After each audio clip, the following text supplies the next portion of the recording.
저와 여러분은 하나님을 믿는 사람입니다. 하나님의 어떤 면을 좋아하십니까? 기독교에서 하나님 그러면 언제나 전능하신 하나님, 크고 강하신 하나님, 만왕의 왕 하나님이라고 하나님을 좀 웅대하게, 하나님을 좀 권세 있게 좀 자랑하려고 하는 마음이 있는 것 같습니다. 그런데 성경을 보면 하나님은 하나님 스스로를 소개할 때 가장 자주 사용하신 표현이 나는 거룩한 여호와니라 라고 하셨습니다.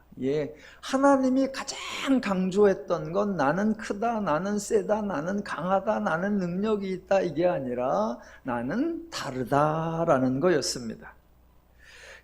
여러 가지 다른 것 중에 하나님은 그 중에 하나, 그런 하나님의 개성이나 하나님의 스타일이나 하나님의 취향을 나타내는 거룩이 아니죠. 모든 우상들, 이방의 신들, 신화나 전설에 나오는 존재들은 외형상으로나 스타일상으로 말 그대로 다양한 모습을 보여주고 있습니다. 하지만 그들이 가지고 있는 개념, 그들이 행하고 있는 본질적 원리는 모두 죄적이라는 차원에서 공통점이 있죠. 그러니까 다른 것 같지만 전혀 다르지 않습니다. 그런 차원에서 우리 하나님은 다르다. 즉 모든 죄적인 사고방식이나 모든 죄적인 행동 양식에 대해서 기본이 다르고 본질이 다르고 개념이 다르고 원리가 다르고 방식이 다르다라는 겁니다.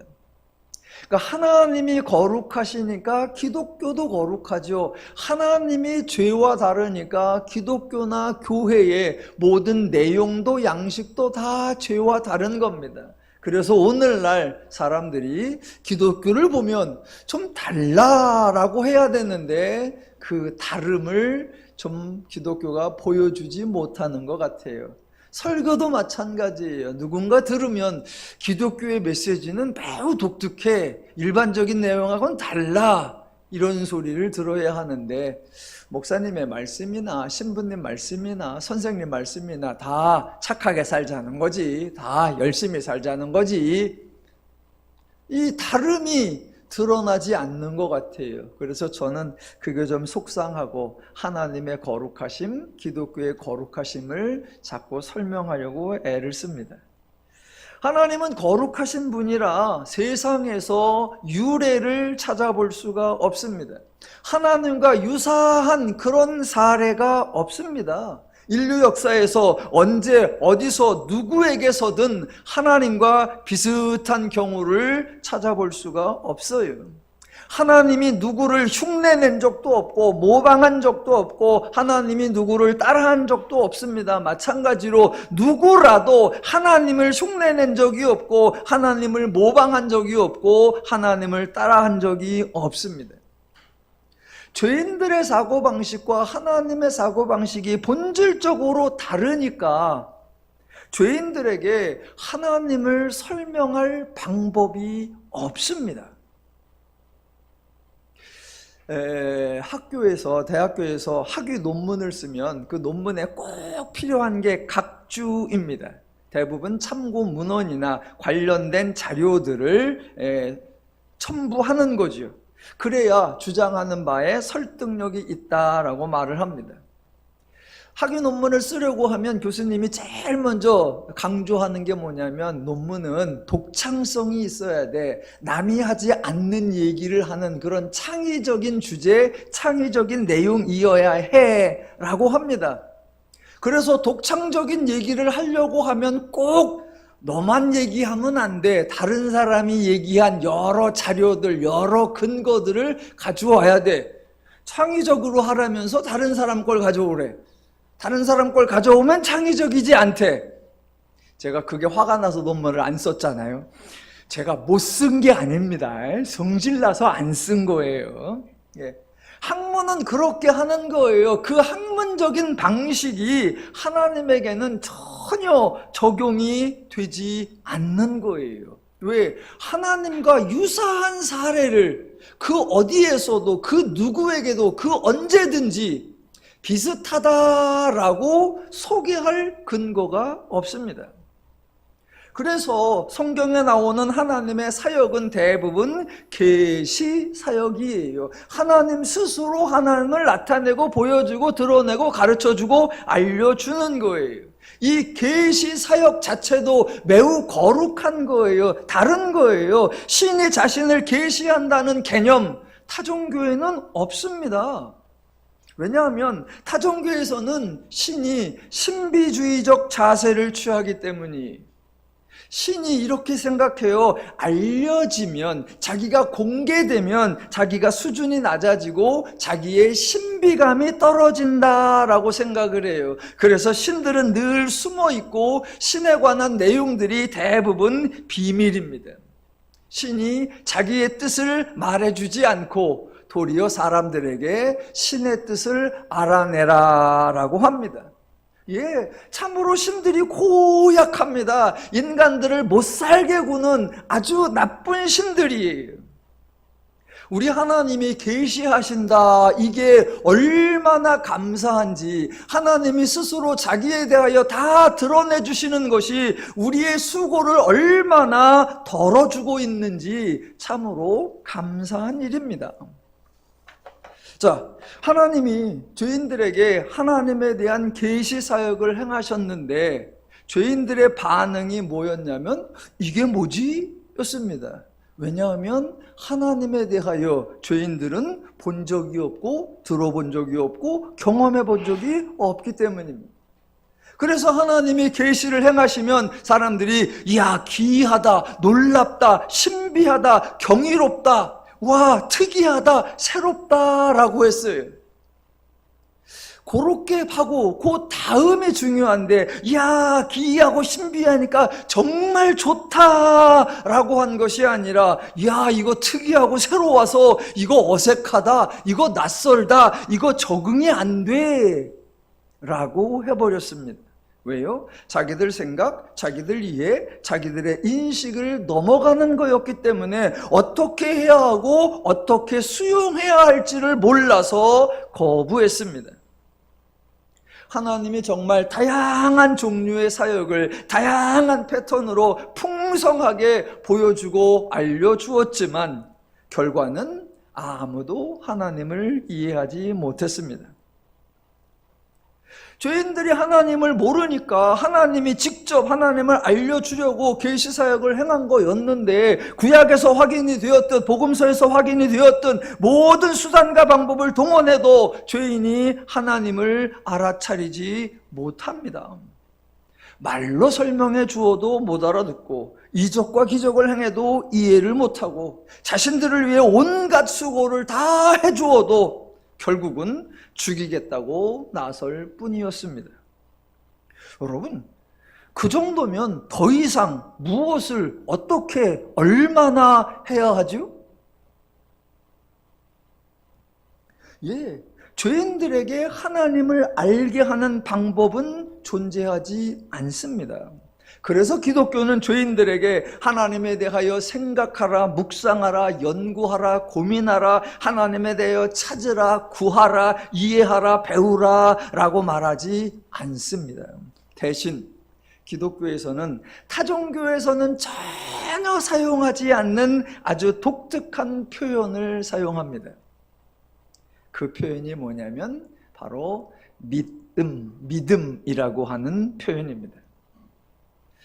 제가 매주일마다 본문을 읽어놓고 본문 풀기 전에 이런 사전 작업을 많이 해요. 누누이 반복합니다. 그 본문 이해하기 위하여 거기에 사용되는 단어, 거기에 사용되는 표현, 그 본문에 전제되어 있는 기독교적 내용, 이런 걸 같이 풀지 않으면 본문이 오해되고 왜곡되기 때문에 서론이 좀 긴데 이해해 주시면 좋겠습니다.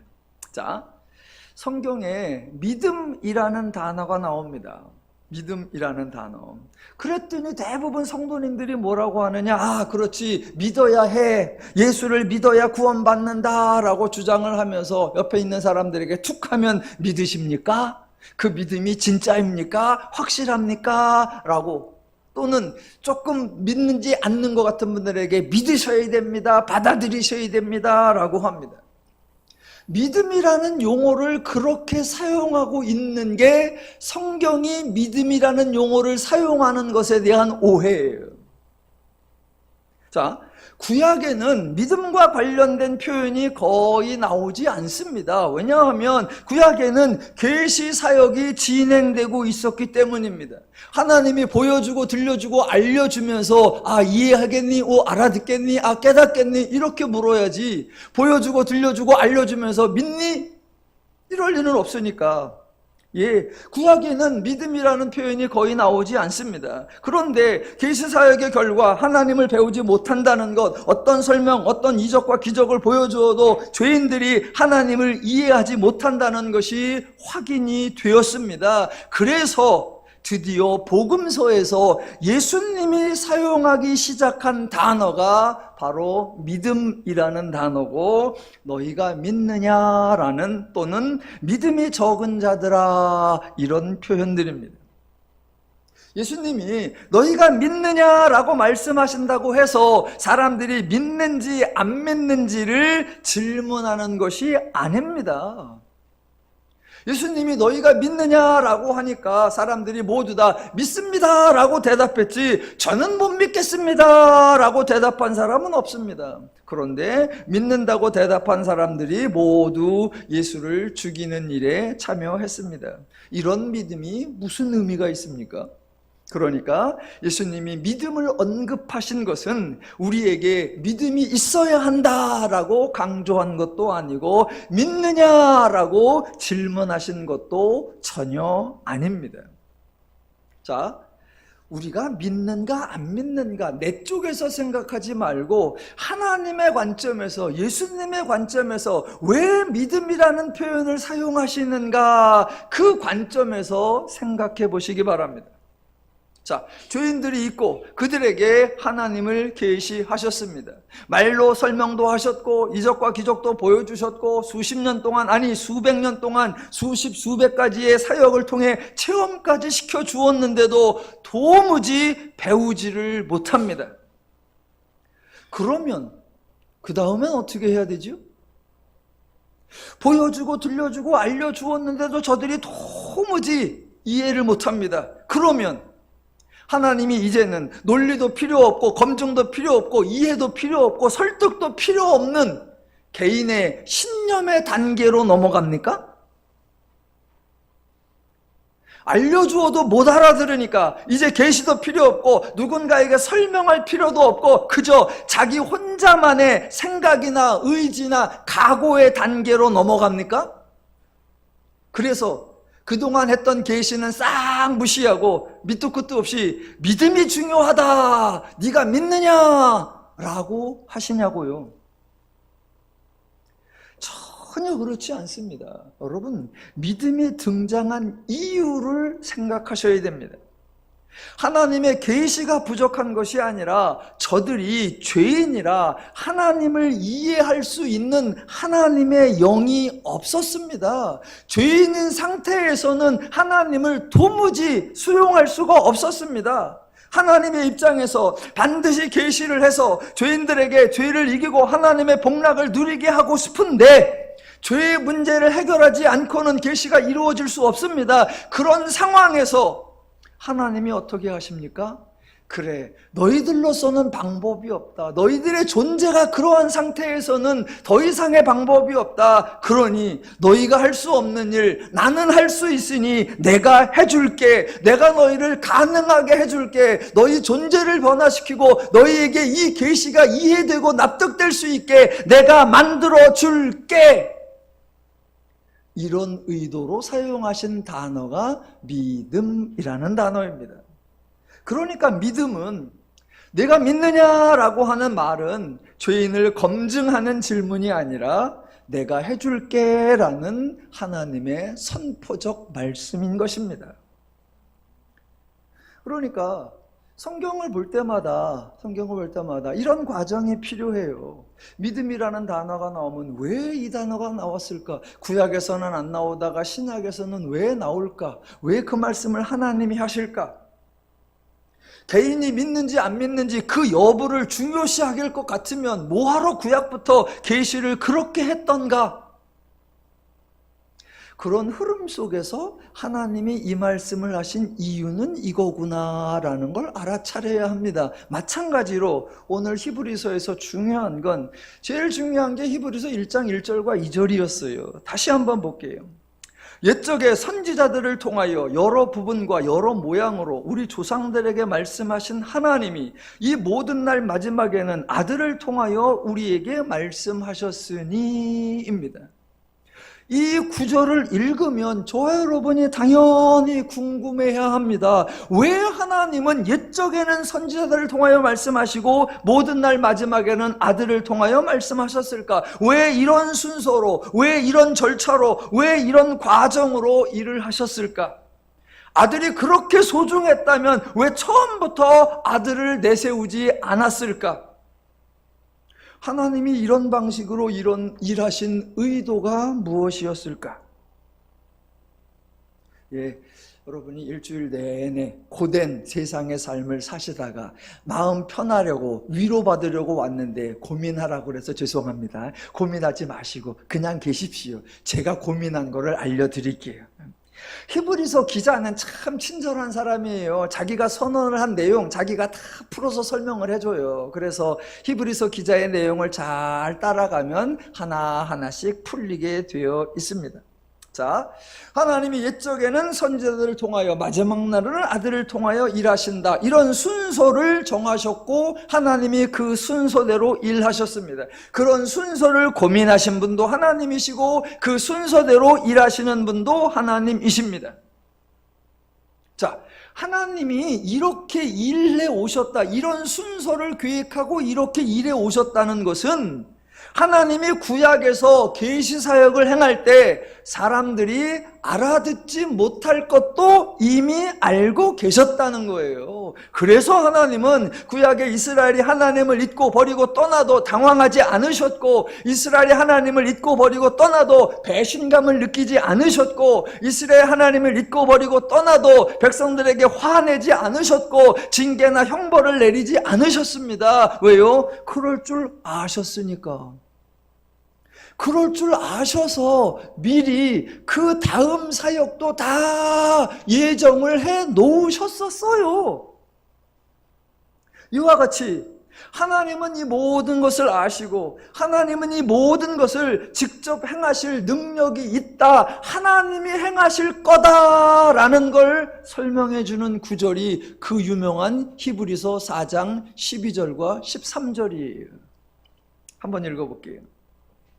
하나님의 말씀은 살아있고 활력이 있어 좌우의 날선 어떤 검보다도 예리하여 혼과 영과 및 관절과 골수를 찔러 쪼개기까지 하며 또 마음의 생각과 뜻을 판단하나니 지으신 것이 하나도 그 앞에 나타나지 않음이 없고 우리의 결산을 받으실 이의 눈앞에 만물이 벌거벗은 것 같이 드러나느니라.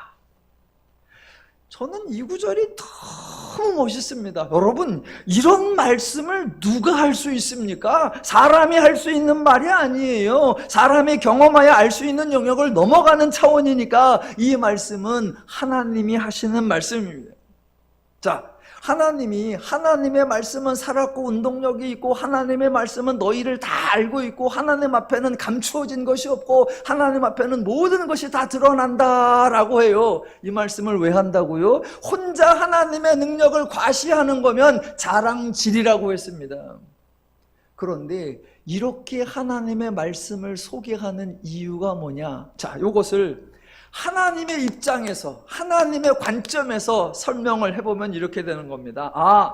나는 너희의 전부를 다 알고 있다. 너희의 한계도, 너희의 연약함도, 너희의 속내도, 너희의 깊은 생각까지도 다 알고 있다. 또한 나는 내가 지은 모든 것을 알고 있고 내가 모든 것을 주관하고 있으니 모든 것을 행할 수 있다. 내 앞에 감추인 것이란 없고 내 앞에 나타나지 않은 것이란 없고 내가 하지 못할 일은 없다. 그래서 내가 너희 문제를 해결할 것이다. 그래서 내가 내 아들을 너희에게 보낸 것이다. 이게 4장 12절과 13절의 뜻이에요. 저는 이 구절을 읽을 때마다 심장이 뜁니다.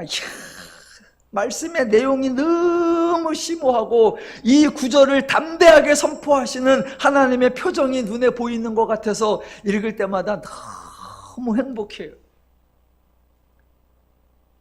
제가 이 구절을 너무 행복해하는 이유는 이 구절에 대한 아픈 추억이 많기 때문이에요. 여러분, 이 똑같은 구절을 가지고요, 저는 이렇게 설교하는데 예전에는 정반대의 설교를 너무너무 많이 들었어요. 저는 이 구절에 근거해서 협박을 많이 받으면서 청년 시절을 보냈어요. 제가 들었던 협박은 이런 겁니다. 히브리서 4장 12절 13절 본문을 읽어놓고, 여러분, 하나님은 다 아십니다. 하나님은 다 보고 계십니다. 하나님은 여러분의 속 생각까지 다 꿰뚫고 계십니다. 그러니까 하나님을 속일 생각하지 마십시오. 하나님을 피할 수 있다고 생각하지 마십시오. 아무것도 감출 수 없고 하나님이 낱낱이 까발려 여러분의 행한 것을 그대로 갚아주실 겁니다. 여러분, 하나님을 두려워하시기 바랍니다. 전 이렇게 듣고 자랐어요. 이 본문이 히브리서 4장에 있다는 것도 잘 모른 채, 이 본문 앞에는 무슨 내용이 있는지도 모르고, 이 본문 다음에는 어떤 이야기가 나오는지도 모르고 그저 이 본문을 읽어놓고, 하나님은 너를 다 알고 계시고 하나님은 너를 다 지켜보고 계시다, 하나님을 두려워하라. 어떻게 이렇게 은혜로운 구절을 가지고 어떻게 그렇게 무섭게 설교를 했는지, 저는 그렇게 설교한 분이 우리 아버지였단 말을 입에 밖에 낸 적이 없어요. 자, 요새 수요일에 구약과 신약의 중간기를 공부하고 있다고 했는데, 말 그대로 구약과 신약의 중간에 나오는 이야기입니다. 이때 그 중간기 시대에 유대교가 등장을 해요. 구약 성경에는 유대교라는 표현이 나오지를 않습니다. 신약 성경에는 유대교라는 표현이 6번이 나옵니다. 구약의 말라기 4장과 신약의 마태복음 1장, 그 중간에 한 400년 정도를 중간기라고 하고 그때의 유대교가 나왔는데, 정작 성경은 중간기에 대하여 한마디도 말도 안 해요. 그래서 성경을 통해서는 유대교가 언제 생겼고 유대교가 어떻게 발전을 했는가, 변화를 했는가, 저 여러분이 알 방법이 없어요. 그래서 다른 참고 문헌들을 통해서 유대교를 조금 공부하고 있습니다. 수요일에 지난주 공부했던 내용을 여러분에게 한 가지 소개를 하고 오늘 본문과 깊은 연관이 있기 때문에 한번 소개해 보겠습니다. 자, 이스라엘이 애굽에서 나온 후에 광야로 들어왔지요. 그때 하나님께서 이스라엘 백성들에게 성막을 지으라라고 하셨고, 야곱의 12아들 중에 레위를 선택해서 제사장 지파가 되라라고 하셨고, 율법을 주셨고, 그 율법의 내용 중에는 제사에 관한 내용이 많은 분량을 차지합니다. 자, 이런 이야기가 성경에 나오니까 정말로 많은 기독교인들이 성막이나 성전에 나가서 율법에 따라 제물을 가지고 와서 제사장을 통해 하나님께 제사를 드리는 것, 그것이 여호와 신앙의 모범이다라고 착각을 하십니다. 이런 종교 활동을 성실하게 하는 것이 율법을 준수하는 것이고, 이렇게 율법을 준수하는 것이 하나님께 복받는 수단 또는 방법이다라고 오해를 하십니다. 그런 생각이 오늘날 기독교에도 아주 깊게 뿌리박혀 있습니다. 물론 표현은 다양하지요. 하나님께 순종하면 복받는다, 하나님의 말씀대로 살면 은혜를 받는다, 하나님을 기쁘시게 하면, 하나님의 뜻을 따르면, 주일 성수를 잘하면, 기도를 하면, 감사를 하면, 찬양을 하면, 이런 표현들이 다양하지만 공통된 사고방식, 인간이 하나님께 잘해야 하나님이 응답하신다라는 패턴입니다. 제가 아주 단호하게 말씀드리겠습니다. 여러분, 기독교에는 하나님의 은혜를 받는 수단이나 방법, 하나님의 상이나 복을 받는 수단이나 방법, 하나님의 응답을 받는 수단이나 방법 존재하지 않습니다. 하나님은 그런 수단과 방법 제시한 적이 없고, 하나님은 그런 수단과 방법 실제로 시행하신 적도 없습니다.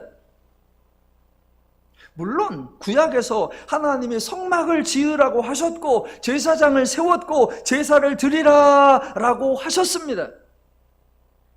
그런데 우리는 하나님이 그런 말씀을 하신 적이 있으니까 그렇게 제사를 잘 지키고 율법을 잘 준행하면 하나님께 은혜 받고 복 받고 상 받는다 라고 인식이 되어 있습니다. 그런데 구약을 한번 차분히 생각해 보시기 바랍니다.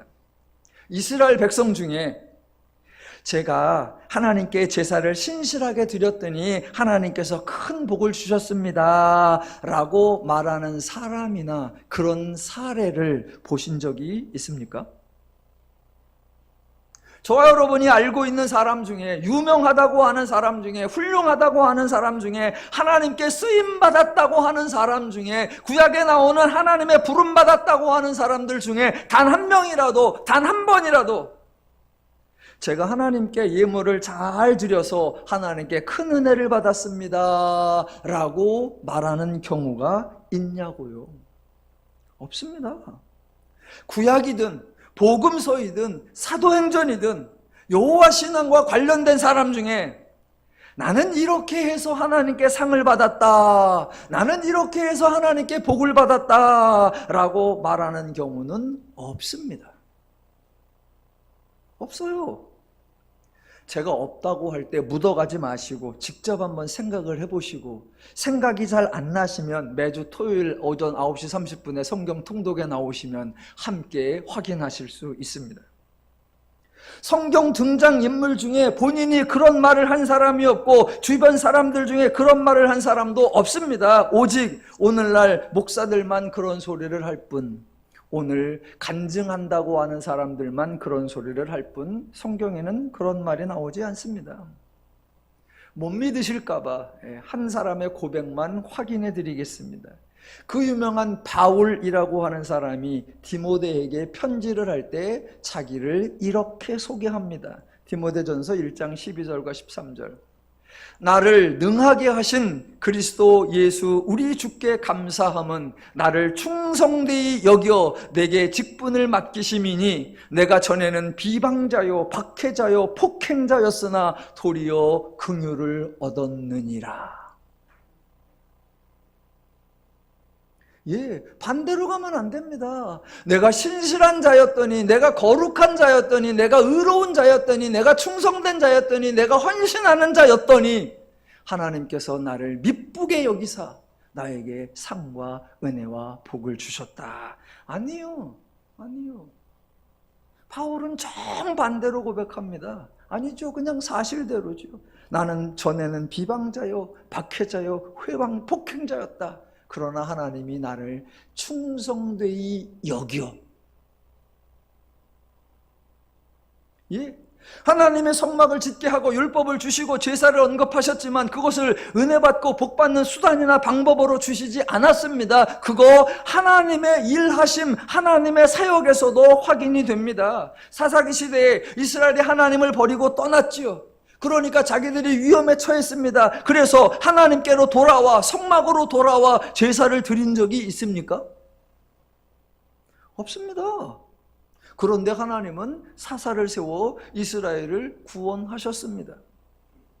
만약 율법을 준행하고 제사를 드리는 게 하나님의 방식이었다면 사사기는 하나님의 사역이 등장할 수 없습니다. 심지어는 나라가 분열된 후에 북왕국에는 아예 여호와의 성전이 없었고 여호와의 제사장도 없었습니다. 당연히 여호와를 향한 제사도 없었고 여호와의 율법도 준행하지 않았습니다. 그래서요, 하나님이 북왕국에서는 아무 사역도 하지 않으셨습니까? 아니요. 저와 여러분이 알고 있는 그 유명한 선지자 엘리야와 엘리사 어디 사람이에요? 북왕국이에요. 하나님이 북왕국에서 수십 번, 수십 년 하나님의 큰 사역과 은혜와 역사를 펼치셨습니다. 예, 여호와 신앙에는 수단과 방법이 없습니다. 대신 하나님의 풍성한 은혜가 있는 것입니다. 자, 한번 성경에 나오는 등장인물, 족장도 그렇고 지도자도 그렇고 사사도 그렇고 왕도 그렇고 선지자도 그렇고 제자들도 그렇고, 자, 성경에 하나님이 부르시고 하나님이 세우신 사람들이 많이 있습니다. 그 사람들 중에 하나님이 자기들 스스로 나는 이렇게 해서 하나님께 은혜 받았다, 나는 이렇게 해서 하나님께 쓰임 받았다라고 고백하는 사람이 없죠. 그럼 이제 반대로 하나님께서 그렇게 사람들을 계속 부르고 세워서 하나님이 쓰셨습니다. 그래서 하나님이 그들을 불렀을 때 하나님이 나는 이 사람을 이래서 선택했어, 이 사람의 이런 면이 좋아서 나는 골랐어, 이 사람의 이런 면 때문에 내가 얘와 함께 하기로 했어 라고 하나님이 그 사람들을 소개하는 적이 있나요? 하나님이 그 사람을 선택한 근거, 하나님이 그 사람을 사용하는 원인, 하나님이 그와 함께하는 이유, 그거를 제시한 적이 있나요? 하나님이 사사를 부르시더니 이 사람은 매번 제사를 잘 드려서 내가 선택했어. 하나님이 선지자를 부르시더니 이 사람은 내 율법을 잘 지켜서 내가 세운 거야 라고 말씀하신 적이 있나요? 없습니다. 여러분, 왜 없을까요? 하나님이 그 사람을 부른 이유, 하나님이 그 사람을 세우신 근거를 설명하는 경우가 없어요. 왜 없느냐? 설명할 이유가 없어요. 설명할 근거가 없어요. 설명할 근거가. 그러니까 하나님이 인색해서가 아니고 하나님이 냉정해서가 아니고 그 사람을 자랑하고 그 사람을 소개할 내용이 없는 거예요. 딱 한 번 있습니다. 딱 한 번. 자, 하나님이 다윗에 대해서 언급하시면서 성경에서 유일하게 이렇게 말씀하십니다. 사무엘상에 여호와께서 그의 마음에 맞는 사람을 구하여 여호와께서 그를 그의 백성의 지도자로 삼으셨느니라. 요 구절을 사도행전에서는 하나님의 마음에 합한 사람이로다 라고 합니다. 자, 여호와의 마음에 맞는 사람이라는 표현이 나와요. 혹시 여러분 중에 어느 분께서 여러분 여호와의 마음에 맞는 사람, 이게 어떤 사람인지 설명 좀 해주세요. 여호와의 마음에 맞는 사람, 그거 어떻게 해야 돼요? 여호와의 마음에 맞는 사람 뭘 해야 돼요? 아니, 우리들 주변에서 늘 많이 쓰잖아요. 하나님 마음에 합한 사람, 하나님의 마음에 드는 사람, 하나님의 사랑하는 사람. 도대체 하나님의 마음에 들고 하나님의 마음에 합한다는 게 어떻게 하는 거예요?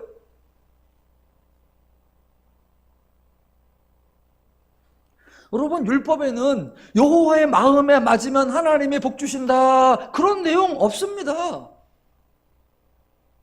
그러면 하나님은 왜 그런 말씀을 하셨을까요? 다윗을 부르니 이는 내 마음에 합한 자로다, 또는 백성들에게 여호와의 마음에 맞는 사람을 골라서 그를 백성의 지도자로 삼는다. 여호와의 마음에 맞는 자.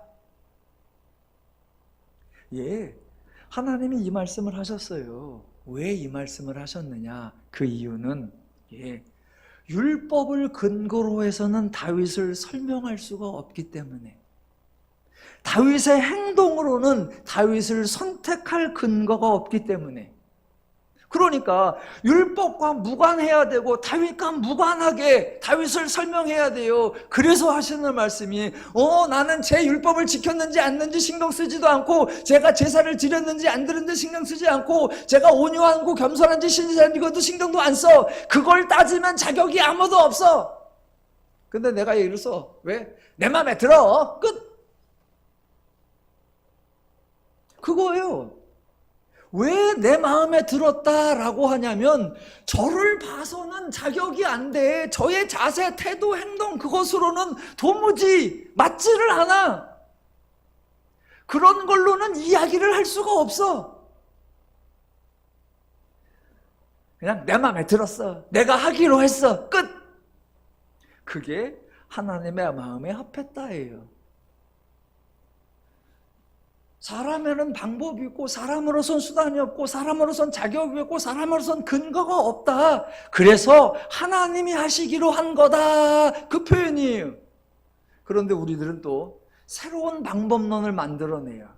성경에 하나님이 말씀하셨습니다. 내 마음에 드는 자, 하나님 마음에 들기만 하면 하나님이 왕으로도 세우시고 하나님께서 부귀영화도 주시고 하나님이 존귀한 명예도 주십니다. 여러분, 하나님의 마음에 드시기를 축원합니다. 하나님 마음에 합당하시기를 원합니다.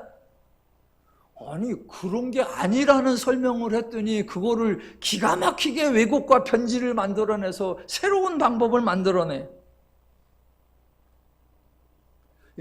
우리 하나님은 어떻게든 하나님의 은혜를 강조하려고 하고 하나님이 하신다는 걸 강조하려고 하는데, 기독교는 왜 그렇게 인간의 수단과 방법에 집착하는지 참으로 어이가 없습니다. 자, 이런 사전 이해를 가지시고 이런 하나님의 사역의 원리에 대한 이해를 가지시고 오늘 7절부터 10절을 보려고 하는 겁니다. 여호와 신앙의 원리를 잘 알고 있어야 혼동하지 않고 오해하지 않을 수 있습니다. 자, 일단 7절을 읽어보겠습니다. 그는 육체에 계실 때에 자기를 죽음에서 능히 구원하실 이에게 심한 통곡과 눈물로 간구와 소원을 올렸고 그의 경건하심으로 말미암아 들으심을 얻었느니라 입니다.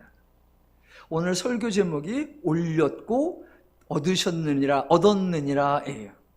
자, 7절을 읽어보면 내용을 제가 좀 분해해 보겠습니다. 제일 먼저 예수님이 하시는 일이 나와 있습니다. 뭐라고요? 심한 통곡과 눈물로 간구와 소원을 올렸다라고 합니다. 두 번째, 예수님의 자세 또는 태도가 나오는데 그의 경건하심으로 말미암아, 그래서 결과가 나오죠. 하나님의 응답, 즉 들으심을 얻었느니라 입니다.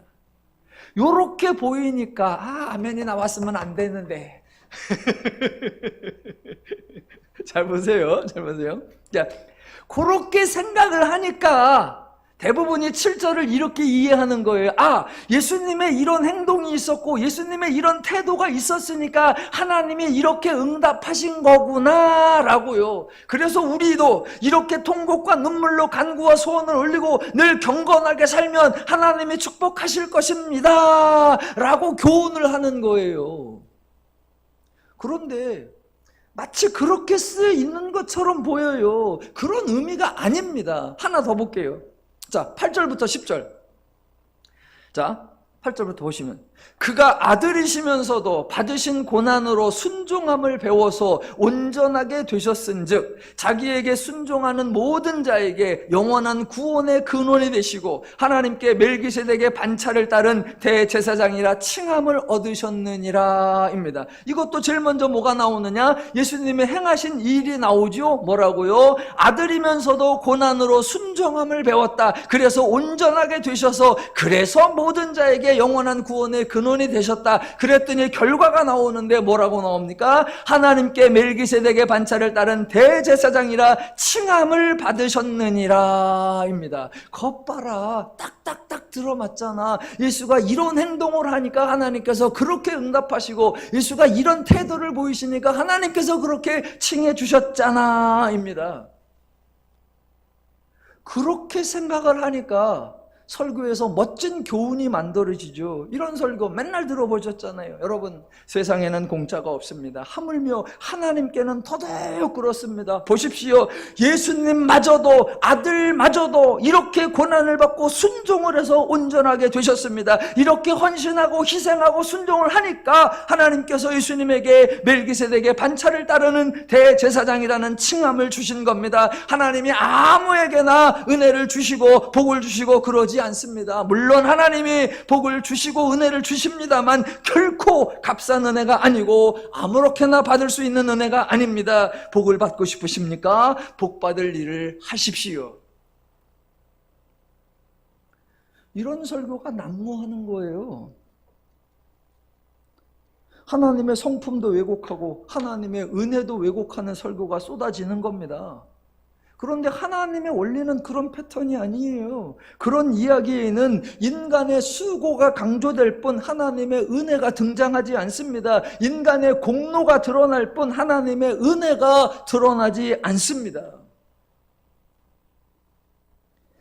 자, 지난주에도 설명을 드렸었는데, 자, 세상의 방식, 죄의 방식, 인간들의 방식, 변치 않는 진리가 있지요. 어느 시대, 어느 상황, 어느 누구에게도 적용되는 만고불변의 진리, 즉 땀을 흘려야 결과를 얻을 수 있다라는 거예요. 네가 수고해야 열매를 얻을 수 있다라는 거예요. 그 사람의 행동, 수고, 노력, 열정, 헌신, 희석이 있어야 소득, 열매, 결론, 영광, 존귀, 명예, 권세, 힘을 얻을 수 있다. 예, 세상에서는 맞는 말이라고 했습니다. 세상에서는 지금도 통용되고 있는 원칙입니다. 예, 세상에서는 그렇게 사십시오. 세상에서는 그 일에 열심을 다하십시오. 대신 하나님과 인간의 관계에는, 대신 신앙에는 그 원리를, 그 원칙을 적용하지 마십시오. 혹시 하나님의 은혜를 받으려고, 하나님의 상을 받으려고, 하나님께 복을 받으려고 수고하고 열심 내고 노력하고 헌신하고 희생한다면 성경은 그것을 헛수고라고 하는 거예요. 왜? 하나님의 은혜가 없기 때문에.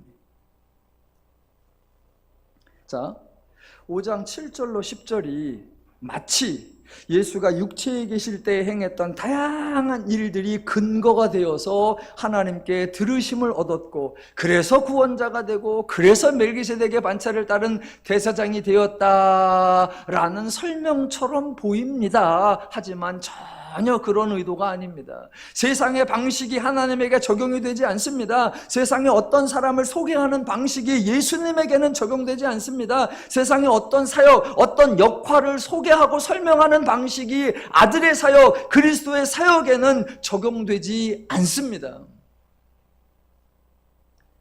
자, 그러면 기독교는 어떤 원리냐? 제가 설명해 보겠습니다. 자, 예수. 여러분, 예수가 아직 이 땅에 태어나지도 않았을 때에 구약에서 이미 예수가 강림할 것이 예언되어 있었습니다. 당연히 예수가 아직 이 땅에서 아무 일도 하지 않았을 때에 구약에서 이미 예수가 십자가 사역을 행할 것이 예언되어 있었습니다. 그래서 복음서에서 수도 없이 반복되는 표현이 예언의 말씀을 이루려 하심이니라입니다. 예수는 강림할 때부터 아들이었고 그리스도이셨습니다. 예수는 강림할 때부터 아들의 사역, 그리스도의 사역을 하기로 되어 있었습니다. 예수는 강림할 때부터 아들의 사역과 그리스도의 사역을 다 마치고 성취한 후에 승천, 승귀하기로 되어 있었습니다. 자, 차이점을 제가 분명히 구분해서 설명드려 볼게요. 여러분, 예수는 일단 태어나신 후에 예수의 행동, 예수의 사고, 예수의 노력, 예수의 자세, 예수와 태도, 이런 거에 근거하여 이 정도면 되겠다라고 해서 아들이 된 것이 아니에요. 예수는 일단 육신을 입은 후에 예수의 성품, 예수의 마음, 예수의 헌신, 예수의 충성, 예수의 희생 등에 근거하여 이 정도면 그리스도가 될 만하겠다라고 선발된 게 아니에요.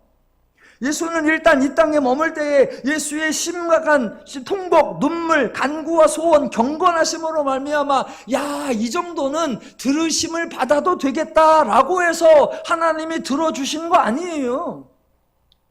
예수는 일단 예수의 고난에 근거하여 영원한 구원의 근원이 되신 거 아니에요. 예수는 일단 3년 동안 성실히 생활한 공로를 인정받아 하나님께 멜기세덱의 반차를 따른 대제사장이라 칭함을 받은 게 아니에요. 예수는 아들로 오셨기에 아들로 삶을 사셨고, 예수는 그리스도로 오셨기에 그리스도의 사역을 하셨고, 예수는 영원한 구원의 근원으로 예언되셨기에 영원한 구원의 근원이 되셨고, 예수는 애초에 멜기세덱의 반차를 따른 대제사장으로 오셨기에 그에 합당한 역할을 하신 것입니다. 정리하자면 예수의 행동, 예수의 사역을 보고 이 정도면 되겠다. 그의 행동, 태도, 열심, 자세 그런 거에 근거하여 아들이나 그리스도가 된 것이 아니라 그는 아들로 오셨고 그는 그리스도로 오셨기에 아들에 맞게 행동하셨고 그리스도에 맞는 사역을 하셨다라는 거예요. 이게 기독교의 순서입니다. 우리는 자꾸 그가 아들다운가? 그가 그리스도다운가? 아들이 될 수 있나? 그리스도가 될 수 있나? 대제사장이 될 만한 자격이 되나? 그런 성품이 되나? 그런 인품이 되나? 이렇게 한 걸 보니까 그분은 그럴만해! 라고 따지려고 한단 말입니다. 아니요. 성경은 정반대예요. 그분은 아들로 왔고, 그분은 그리스도로 왔고, 그분은 대제사장으로 왔어요. 그래서 아들답게, 그리스도답게, 대제사장답게 역할을 하시는 거예요. 순서가 완전히 달라요. 완전히 달라. 자, 그리스도에 대한 설명이 그런 순서이듯 우리 성도들에 대한 설명도 성경은 순서가 완전히 달라요.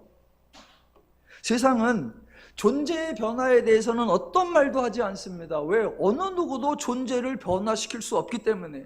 하지만 기독교에서는 존재의 변화를 선포합니다. 죄인에서 의인으로 변화되었다. 죄의 종에서 하나님의 자녀로 변화되었다. 이 변화를 인간의 수고로 만들어내라고 하지 않습니다. 왜? 할 수 없기 때문에. 그래서 하나님의 수고로, 하나님의 은혜로, 그리스도의 십자가 사역으로 하나님이 이루어내시고 너는 새로운 피조물이 되었다 라고 하나님이 선포해 주시는 거예요.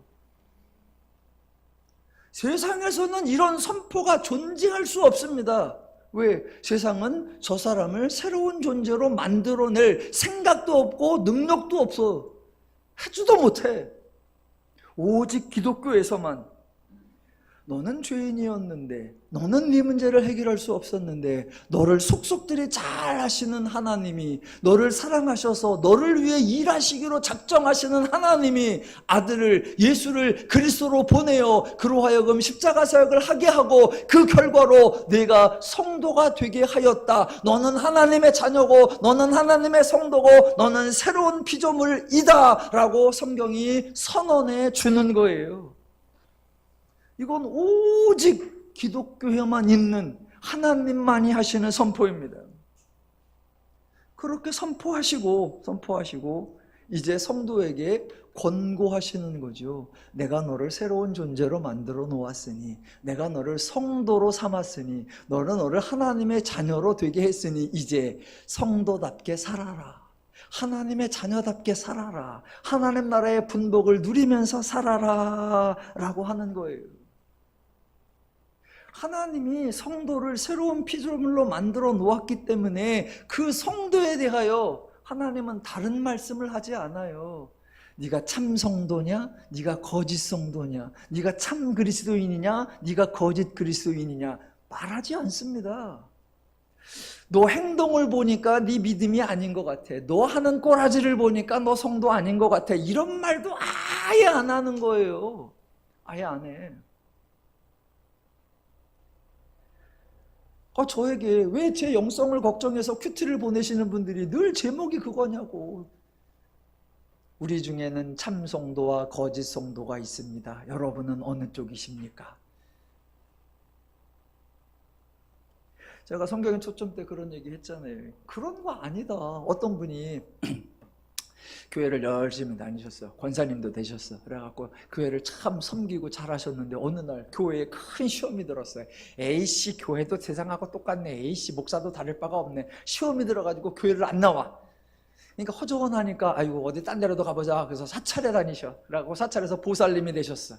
그걸 알고 어느 분이 이제 목사님에게 와서 질문하는 거예요. 목사님, 그때 교회에서 열심히 하던 권사님이 지금 이제 절에 가서 보살님이 하고 계세요. 그러면 그분은 권사였던 게 진짜예요, 가짜예요? 그분은 진짜 성도예요, 아니에요?